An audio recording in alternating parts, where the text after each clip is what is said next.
सबसे पहले डेलीगेशन की बात करते हैं। सबसे पहले हम डेलीगेशन की बात करते हैं, ठीक है। और डेलीगेशन के लिए याद रखिएगा, डेलीगेशन जब दिया जाता है तो दो तरीके से होता है। एक कि कानून बना करके कह दिया जाए कि तुम ये काम करोगे, और दूसरा एग्रीमेंट कि भाई हां तुम करोगे, वो कहेंगे हाँ हम करेंगे, हो गया एग्रीमेंट। तो डेलीगेशन में दो चीजें हैं, इधर थ्रू लेजिस्लेशन और थ्रू म्यूचुअल एग्रीमेंट। क्लियर। अब देखो, जो सेंटर है वो सीनियर है, बड़ा है, और स्टेट उससे सबऑर्डिनेट है, ऐसा मान लो। ऐसा है नहीं वैसे, सब बराबर हम ये मानते हैं, लेकिन कहते तो हैं भाई प्रधानमंत्री मुख्यमंत्री से तो ऊपर ही है ऐसा कि नहीं है? राष्ट्रपति गवर्नर से बड़ा है, ये भी आप समझते हो। तो जो यूनियन है वो दोनों तरीके अडॉप्ट कर सकती है, लेजिस्लेशन से भी और एग्रीमेंट से भी। कानून बना के कि भाई ये आप काम करोगे, और एग्रीमेंट से भी भाई ये करोगे क्या। लेकिन स्टेट के पास सिर्फ एग्रीमेंट है, लेजिस्लेशन नहीं है, ये अंडरलाइन कर लेना। क्लियर। स्टेट जो है वो कानून बना के डेलीगेट नहीं कर सकती है, वो एग्रीमेंट से ही डेलीगेट कर सकती है। सर ये कर दोगे क्या? वो कह दें कि हाँ ठीक है हम कर देंगे, तो कर देंगे। समझ गए? और जबकि बड़ा वाला जो है सीनियर, वो कहेगा ये करो, या फिर एग्रीमेंट भी कर सकता है। तो वो दोनों चीजें आप याद रखिएगा, याद रख लोगे इसको? कोई कंफ्यूजन तो नहीं है अब? देखो, क्वेश्चंस जब यूपीएससी में प्री में पूछा जाता है ना, तो हर वर्ड अपने लिए इंपॉर्टेंट होता है। जरा सी गलती और क्वेश्चन गलत, वो तो एक स्टेटमेंट ठक ठक ठक ठक चला जाता है। चलिए एनीवे, तो इसमें अब हमको आर्टिकल समझ लेने चाहिए। अब आर्टिकल्स के आगे हम बताते चलेंगे किस आर्टिकल में किस चीज को आपको याद रखना है, वर्ड्स, उसके स्पेसिफिक वर्ड्स याद रखना है अपने को। सबसे पहले हम लोग पढ़ते हैं आर्टिकल 258(1). आर्टिकल 258(1).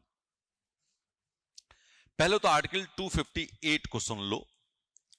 आर्टिकल 258 में लिखा हुआ है, power of the union to confer powers etcetera on states in certain cases. मतलब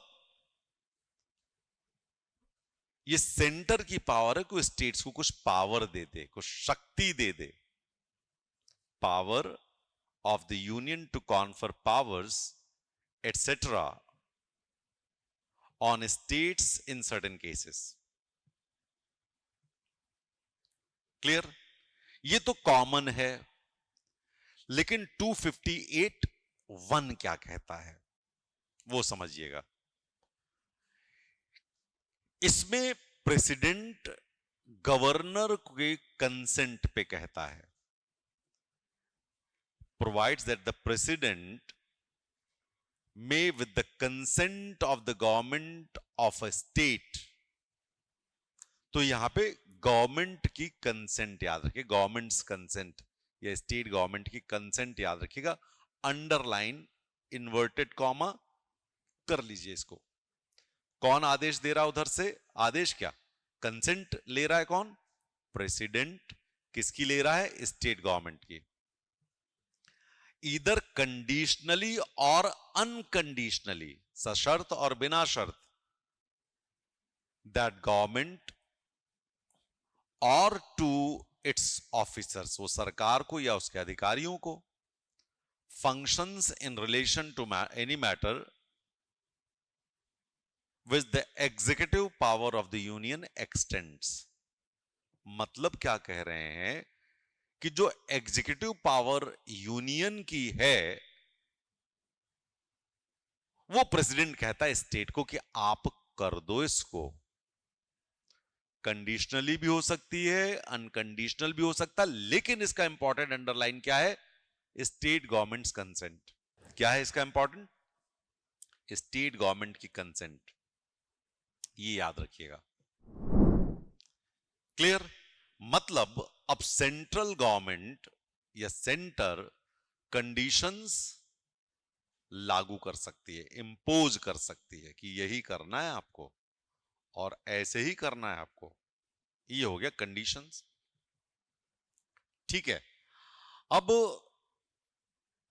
इसमें भी याद रखिएगा, और बहुत याद रखने की बात है इसमें, याद इस तरह से रखना है कि एक तो हो सकता है कि specific.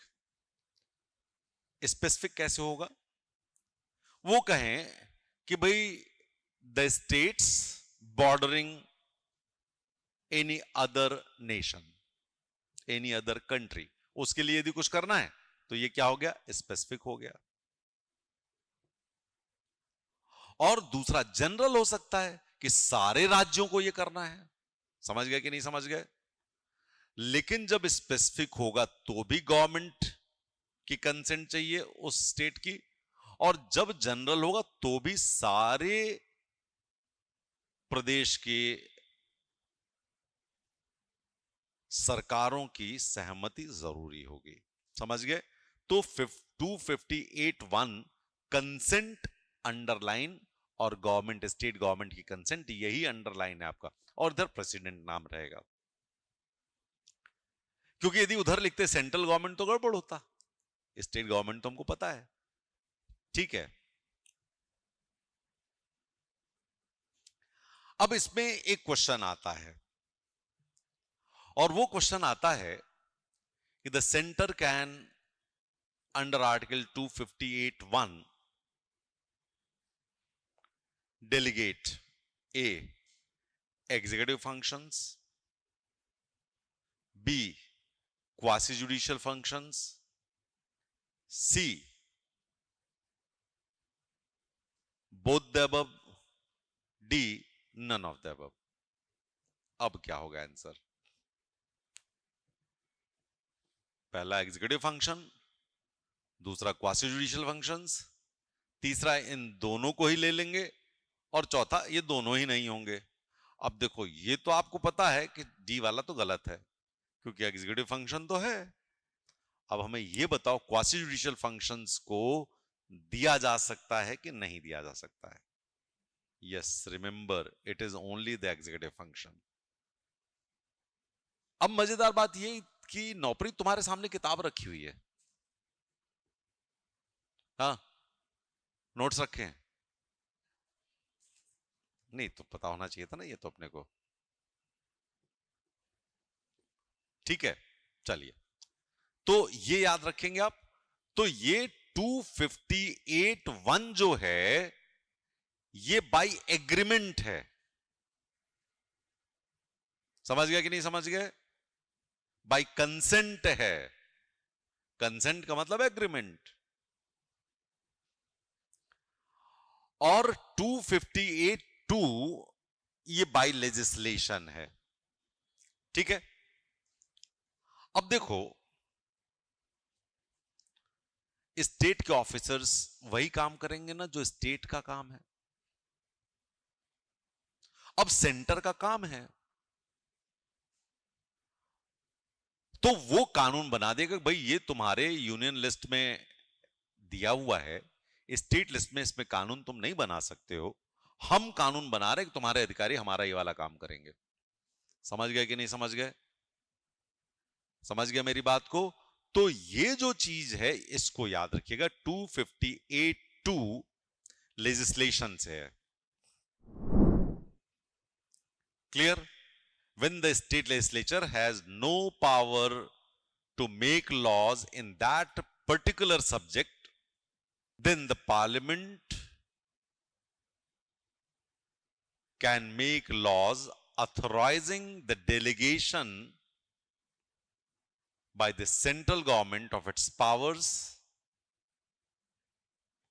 to states or officers and authorities in the states। समझ गए कि नहीं समझ गए?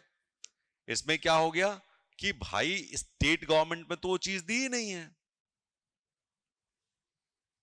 तो हमने कानून बनाया कि हम ये शक्ति कानून बना करके जो स्टेट लिस्ट में नहीं दिया गया है लेकिन यूनियन लिस्ट में दिया गया, हम आपको दे रहे हैं। या कॉन्करेंट लिस्ट में दिया गया है लेकिन स्टेट ने नहीं बनाया है, तो भी हम आपको दे रहे हैं, ये करिए कॉन्करेंट लिस्ट से। मतलब इसमें कौन से मैटर्स आ रहे हैं? जो या तो यूनियन लिस्ट के हैं या कॉन्करेंट लिस्ट के हैं, वो दोनों करेंगे। अब आप देखो 258(1) और 258(2) में एक बड़ा ब्यूटीफुल संबंध है, और वो संबंध ये है कि जिसमें स्टेट को कानून बनाने का अधिकार है और उसके पास फंक्शंस हैं, उसमें तो बात एग्रीमेंट की। भाई देखो क्यों? क्योंकि कंफ्यूजन नहीं होगा, ओवरलैपिंग नहीं होगी, कॉन्फ्लिक्ट्स नहीं होंगे, इनकॉम्पैटिबिलिटी नहीं होगी। लेकिन जिसमें कुछ कानून ही नहीं है उसमें हमने कानून बना के दे दी, भाई ये अधिकार है, तो इससे क्या होगा? क्लैरिटी हो गई। अच्छा, इसमें हम काम करेंगे, हमको ये पावर दी गई, चलो हम कर लेते हैं। समझ गए मेरी बात को? तो ये 258(2) है। क्लियर? इसमें दोनों चीजें शामिल हैं। एक तो पावर दे सकती है कि ये काम करने की शक्ति आपके पास है, दूसरा ड्यूटीज भी दे सकती है, ये काम आप करोगे, ये कर्तव्य है आपका। तो दोनों वर्ड्स याद रखिएगा, it contains both the power and the duties और ऑब्लिगेशंस। अब आप बताओ 258(1) और 2 में कोई कंफ्यूजन रह गया? नहीं रह गया। ठीक है। अब देखो, यदि सेंट्रल गवर्नमेंट अपना कोई काम स्टेट से करवा रही है तो पैसा कौन देगा? स्टेट गवर्नमेंट देगी या सेंट्रल गवर्नमेंट देगी? या स्टेट गवर्नमेंट को ही बेयर करना पड़ेगा? क्यों भाई? It will be given by the center, it will be borne by the state,